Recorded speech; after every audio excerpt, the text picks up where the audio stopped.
मनातलं as it is, filter नाही, drama नाही. जे मनात आहे तेच बाहेर.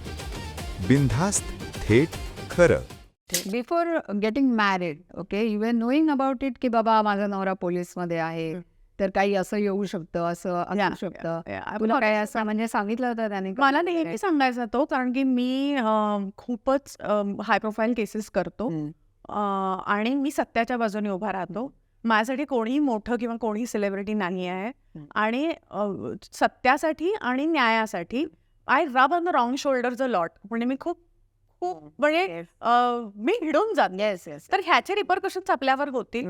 आपले सगळे अकाउंट्स नेहमी क्लिअर पाहिजेत. आपली सगळ्या गोष्टी, आपले सगळे प्रॉपर्टीज, आपल्या सगळ्या गोष्टी क्लिअर. मला शॉपिंग 50,000च्या वर तो अलाव नाही करत फॉरेनहून.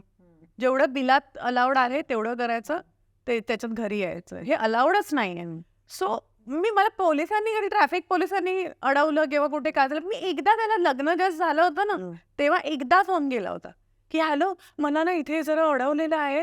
हां मग नाही, मग आता जरा तू बोलतोस काय, फाईन भर आणि निघ तिकडून.